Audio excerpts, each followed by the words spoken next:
കർത്താവിന്റെ നാമത്തിന് സ്തുതി. ദിവസവും ഈ ചാനൽ കേൾക്കുന്നതിലൂടെ നിങ്ങൾക്ക് ഒരു വർഷത്തിനുള്ളിൽ ബൈബിൾ വായിക്കാൻ കഴിയും. ദയവായി ഷെയർ, സബ്സ്ക്രൈബ് ഒപ്പം സപ്പോർട്ട് ചെയ്യുക. ഇന്നത്തെ ബൈബിൾ വാക്യങ്ങൾ: സെക്കരിയാവ് 3-ാം അധ്യായം 1 മുതലുള്ള വാക്യങ്ങൾ.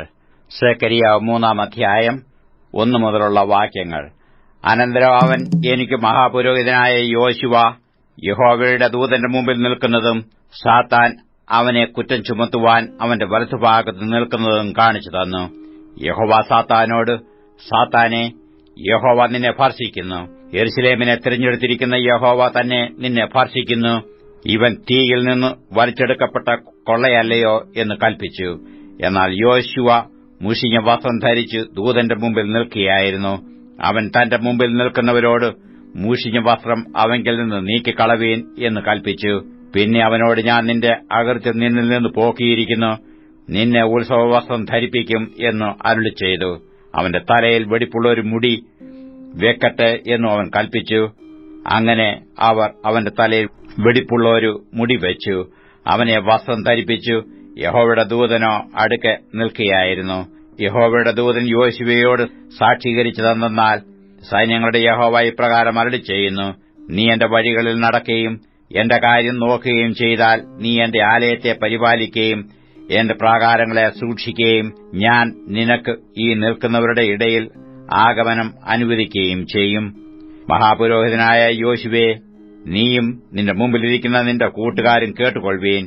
അവർ അത്ഭുതലക്ഷണ പുരുഷന്മാരല്ലോ. ഞാൻ എന്റെ ദാസനായ മുള എന്നവനെ വരുത്തും. ഞാൻ യോശുവയുടെ മുമ്പിൽ വെച്ചിരിക്കുന്ന കല്ലുണ്ടല്ലോ, ഒരേ കല്ലിന്മേൽ 7 കണ്ണും ഉണ്ട്. ഞാൻ അതിന്റെ കൊത്തുപണി കൊത്തും. ഒരു ദിവസത്തിൽ ഞാൻ ദേശത്തിന്റെ അകൃത്യം പോക്കും എന്ന് സൈന്യങ്ങളുടെ യഹോവയുടെ അരുളപ്പാട്. അന്നാളിൽ നിങ്ങൾ ഓരോരുത്തൻ താന്റെ കൂട്ടുകാരനെ മുന്തിരിവള്ളിയുടെ കീഴിലേക്കും അത്തിവൃക്ഷത്തിന് കീഴിലേക്കും ക്ഷണിക്കും എന്ന് സൈന്യങ്ങളുടെ യഹോവയുടെ അരുളപ്പാട്. സെക്കരിയാവ് 4-ാം അധ്യായം 1 മുതലുള്ള വാക്യങ്ങൾ. സെക്കരിയാവ് 4-ാം അധ്യായം 1 മുതലുള്ള വാക്യങ്ങൾ. എന്നോട് സംസാരിക്കുന്ന ദൂതൻ പിന്നെയും വന്നു ഉറക്കത്തിൽ നിന്ന് ഉണർത്തുന്നതുപോലെ എന്നെ ഉണർത്തി. നീ എന്ത് കാണുന്നു എന്ന് എന്നോട് ചോദിച്ചതിന് ഞാൻ, മുഴുവനും പൊന്നുകൊണ്ടുള്ളൊരു വിളക്ക് തണ്ടും അതിന്റെ തലയ്ക്കൽ ഒരു കുടവും അതിന്മേൽ 7 വിളക്കും അതിന്റെ തലയ്ക്കലുള്ള 7 വിളക്കിന് 7 കുഴലും അതിനരികെ കുടത്തിന്റെ വലത്തുഭാഗത്ത് 1 ഇടത്തുഭാഗത്ത് 1 ഇങ്ങനെ 2 ഒലിവ് മരവും ഞാൻ കാണുന്നു എന്ന് പറഞ്ഞു. എന്നോട് സംസാരിക്കുന്ന ദൂതനോട് ഞാൻ, യജമാനെ, ഇതെന്താകുന്നു എന്ന് ചോദിച്ചു. എന്നോട് സംസാരിക്കുന്ന ദൂതൻ എന്നോട്, ഇതെന്താകുന്നു എന്ന് നീ അറിയുന്നില്ലയോ എന്ന് ചോദിച്ചതിന്, ഇല്ല യജമാനെ എന്ന് ഞാൻ പറഞ്ഞു. അവൻ എന്നോട് ഉത്തരം പറഞ്ഞതെന്നാൽ, സെരുബാബേലിനോടുള്ള യഹോവയുടെ അരുളപ്പാടാവിത്, സൈന്യത്താലല്ല ശക്തിയാലുമല്ല, എന്റെ ആത്മാവിനാലത്രേ എന്ന് സൈന്യങ്ങളുടെ യഹോവ അരുളി ചെയ്യുന്നു. സെരുബാബേലിന്റെ മുമ്പിലുള്ള മഹാപർവ്വതമേ, നീ ആർ? നീ സമഭൂമിയായിത്തീരും. അതിന് കൃപ കൃപ എന്ന ആർപ്പോടുകൂടെ അവൻ ആണിക്കല്ല് കയറ്റും. യഹോവയുടെ അരുളപ്പാട് എനിക്കുണ്ടായതെന്നാൽ, സെരുബാബേലിന്റെ കൈ ഈ ആലയത്തിനു അടിസ്ഥാനമിട്ടിരിക്കുന്നു, അവന്റെ കൈ തന്നെ അത് തീർക്കും. സൈന്യങ്ങളുടെ യഹോവ എന്നെ നിന്റെ അടുക്കൽ അയച്ചിരിക്കുന്നു എന്ന് നീ അറിയും. അല്പകാര്യങ്ങളുടെ ദിവസത്തെ ആർ തുച്ഛീകരിക്കുന്നു? സർവ്വഭൂമിയിലും ഊടാടിച്ചെല്ലുന്ന യഹോവയുടെ ഈ 7 കണ്ണ് സെരുബാബേലിന്റെ കൈയിലുള്ള തൂക്കുകട്ട കണ്ട് സന്തോഷിക്കുന്നു. അതിന് ഞാൻ അവനോട്, വിളക്ക് തണ്ടിനു ഇടത്തുഭാഗത്തും വലത്തുഭാഗത്തുമുള്ള 2 ഒലിവ് മരം എന്താകുന്നുവെന്ന് ചോദിച്ചു. ഞാൻ 2-ാം പ്രാവശ്യം അവനോട്, പൊന്നുകൊണ്ടുള്ള 2 നാളത്തിനരികെ പൊന്നിറമായ എണ്ണ ഒഴുക്കുന്ന 2 ഒലിവ് കൊമ്പ് എന്ത് എന്ന് ചോദിച്ചു.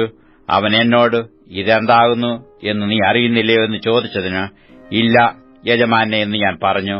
അതിനു അവൻ, ഇവർ സർവ്വഭൂമിയുടെയും കർത്താവിന്റെ സന്നിധിയിൽ നിൽക്കുന്ന 2 അഭിഷക്തന്മാർ എന്ന് പറഞ്ഞു. സെക്കരിയാവ് 5-ാം അധ്യായം 1 മുതലുള്ള വാക്യങ്ങൾ.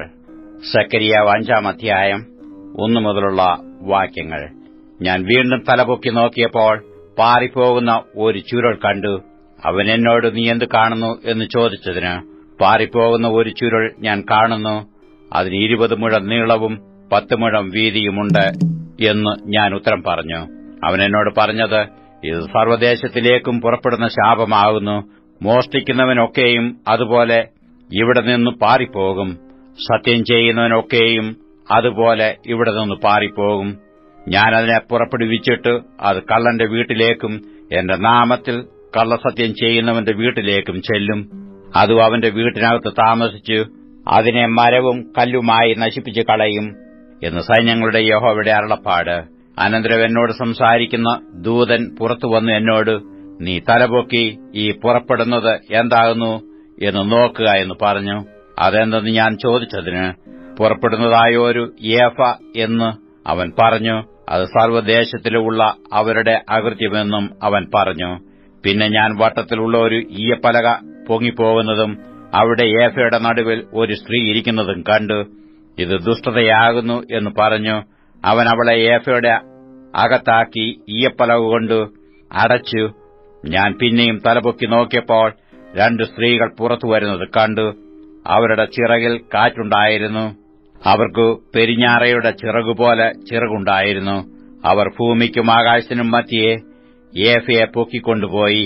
എന്നോട് സംസാരിക്കുന്ന ദൂതനോട്, അവർ ഏഫയെ എവിടേക്ക് കൊണ്ടുപോകുന്നു എന്ന് ഞാൻ ചോദിച്ചു. അതിനു അവൻ, ശിനാർ ദേശത്ത് അവർ അവൾക്കൊരു വീട് പണിവാൻ പോകുന്നു. അത് തീർന്നാൽ അവളെ സ്വസ്ഥാനത്ത് പാർപ്പിക്കും എന്ന് എന്നോട് പറഞ്ഞു.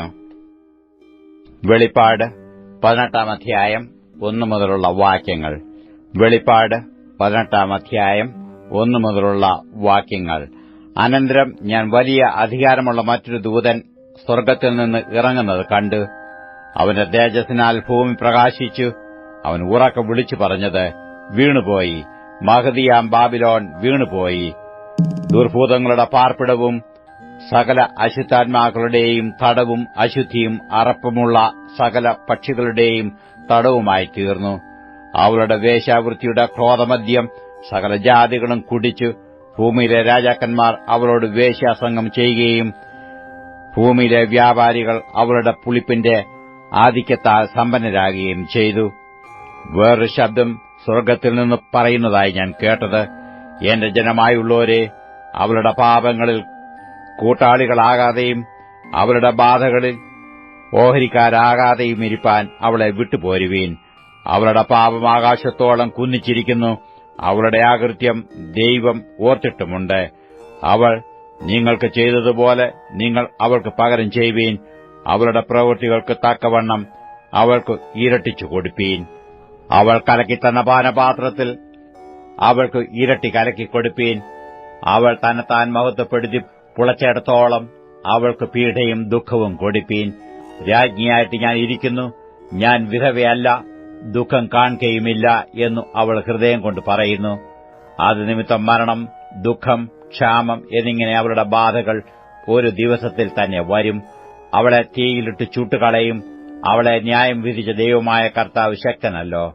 അവളോടുകൂടെ വേശ്യാസംഗം ചെയ്ത് പുളച്ചിരിക്കുന്ന ഭൂരാജാക്കന്മാർ അവളുടെ പീഡനിമിത്തം ഭയപ്പെട്ട് ദൂരത്ത് നിന്നുകൊണ്ട് അവളുടെ ദഹനത്തിന്റെ പുക കാണുമ്പോൾ അവളെ ചൊല്ലിക്കരഞ്ഞും മാറത്തടിച്ചും കൊണ്ട്, അയ്യോ അയ്യോ, മഹാനഗരമായ ബാബിലോനെ, ബലമേറിയ പട്ടണമേ, 1 മണിക്കൂർ കൊണ്ട് നിന്റെ ന്യായവിധി വന്നല്ലോ എന്ന് പറയും. ഭൂമിയിലെ വ്യാപാരികൾ പൊന്ന്, വെള്ളി, രത്നം, മുത്ത്, നേരിയ തുണി, ധൂമ്രവസ്ത്രം, പട്ട്, കടുംചുവപ്പ്, ചന്ദനത്തരങ്ങൾ, ആനക്കൊമ്പുകൊണ്ടുള്ള സകലവിധ സാമാനങ്ങൾ, വിലയേറിയ മരവും പിച്ചളയും ഇരുമ്പും മർമ്മരക്കല്ലും കൊണ്ടുള്ള ഓരോ സാമാനം, ലവംഗം, ഏലം, ധൂപവർഗം, മൂറ്, കുന്തിരുക്കം, വീഞ്ഞ്, എണ്ണ, നേരിയ മാവ്, കോതമ്പ്, കന്നുകാലി, ആട്, കുതിര, രഥം, മാനുഷദേഹം, മാനുഷപ്രാണൻ എന്നീ ചരക്ക് ഇനി ആരും വാങ്ങായികയാൽ അവളെ ചൊല്ലി കരഞ്ഞു ദുഃഖിക്കുന്നു. നീ കൊതിച്ച കായകനിയും നിന്നെ വിട്ടുപോയി. സ്വാദും ശോഭയും ഉള്ളതെല്ലാം നിനക്ക് ഇല്ലാതെയായി. നീ ഇനി അവയെ ഒരിക്കലും കാണുകയില്ല.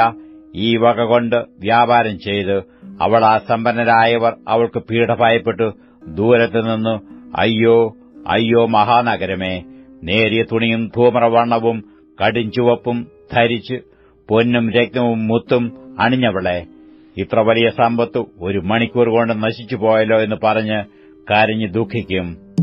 ഏതു മാലുമിയും ഓരോ ദിക്കിലേക്ക് കപ്പലേറി പോകുന്ന ഏവനും കപ്പൽക്കാരും കടലിൽ തൊഴിൽ ചെയ്യുന്നവരൊക്കെയും ദൂരത്തുനിന്ന് അവളുടെ ദഹനത്തിന്റെ പുക കണ്ടു.